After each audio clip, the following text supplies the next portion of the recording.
Fala galera, Nando aqui para mais um podcast Raízes. Nós vamos continuar refletindo sobre o livro de Números. E hoje nós vamos falar sobre um tema bem interessante que acontece no livro de Números, que é a serpente, né? Você já pensou nessa história como ela é um pouco bizarra, né? Uma serpente de bronze que trouxe cura no deserto, né? E essa escritura antiga que a gente vê lá em Números 21, ela tem uma referência a Jesus Cristo. Você já sabia disso? Então vamos meditar hoje. Hoje nós vamos falar sobre isso, mergulhar tanto em Números 21 quanto em João 3,14. Para a gente desvendar o profundo desse símbolo, né? Da serpente de bronze e a sua revelação final em Cristo. Bom, então, nós já sabemos um pouco por Israel, sabemos que eles foram rebeldes, que eles fizeram coisas terríveis no deserto, né? E nessa história, o povo estava impaciente, cansado, murmurando contra Deus e Moisés. Eles estavam questionando a liderança, né? Falando mal do pão que vinha do céu, do maná. E por conta desse pecado, isso gerou uma consequência, né? Então, obviamente, a murmuração é um pecado e o resultado foi que Deus enviou serpentes venenosas ou as serpentes ardentes que mordiam e matavam muitas pessoas. Isso é uma consequência natural do pecado, que é a morte, né? Aqui nós vemos claramente, quando há um pecado, há a morte imediata. E o povo, ele se arrepende, né? E clama a Moisés, e Deus, ele remove. Na verdade, Deus, ele não remove, né, esse mal imediato, mas ele provê uma saída. Moisés, ele deveria fazer uma serpente de bronze e deveria levantar ela em um poste. Então, a partir do momento que ele levantasse, a pessoa que era picada pela serpente, ela olhava, né? Então, quando ela olhava para a serpente de bronze, ela vivia. Então, a salvação não estava no bronze em si, né? Não era para eles pegarem aquela serpente e adorar, mas estava na obediência e na fé de olhar para aquilo que Deus tinha providenciado para eles. Então, eles precisavam confiar que, de fato, aquilo era algo que Deus tinha dado. E aí que vem essa conexão tão profunda com Cristo. Quando nós olhamos lá para João 3,14, nós vemos que Jesus está conversando com Nicodemos, que era uma autoridade religiosa importante, o mestre de Israel, né? E ele está falando sobre Nicodemos, sobre a necessidade de nascer de novo.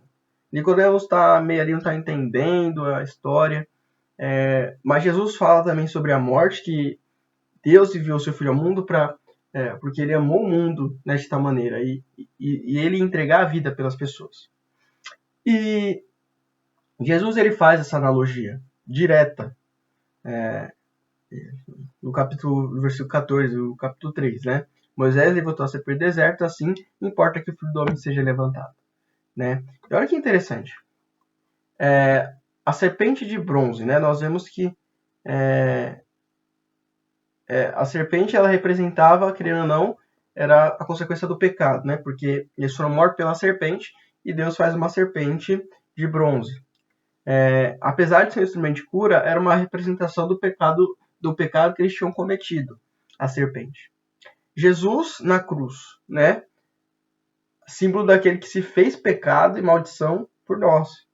Então, olha que interessante. Os dois símbolos significam ter um símbolo do pecado, da consequência do pecado, vamos dizer assim. O juízo que foi lançado a Cristo era para vir a nós, né? E aí nós vemos essa ação de salvação.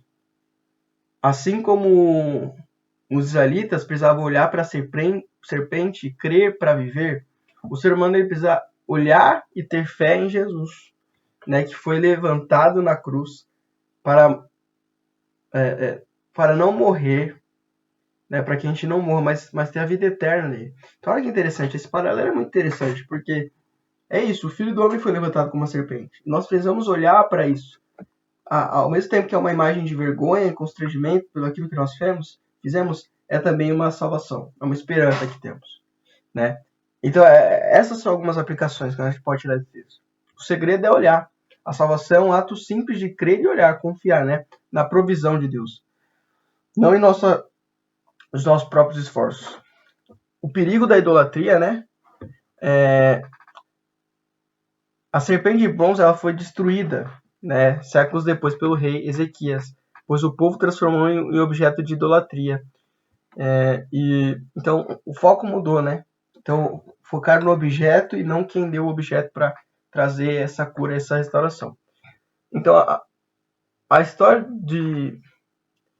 do Velho Testamento, essas raízes do Antigo Testamento revelam um plano de Deus para a humanidade.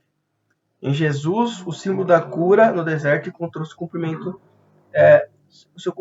Ele é a nossa vida, né? Por isso que eu sempre falo, toda a Escritura aponta para Cristo. Ela sempre fala de Cristo, tá bom? Então é isso. Nós vimos esse paralelo em Números 21 e João 3,14. E nós vimos que Jesus está lá presente, mostrando-se presente, mostrando como salvação. Nós temos a escolha de olhar para isso. E olhar para Jesus porque ele dá a salvação. Tá bom? E você?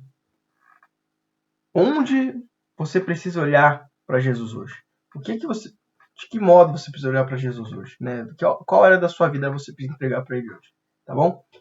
Agradeço a sua participação, agradeço você que escutou até aqui. Tem outros programas aí, caso você tenha caído de paraquedas nesse primeiro. Segue a gente aqui, curte, compartilha e fique atento para os próximos, tá bom? Fique com Deus e até a próxima.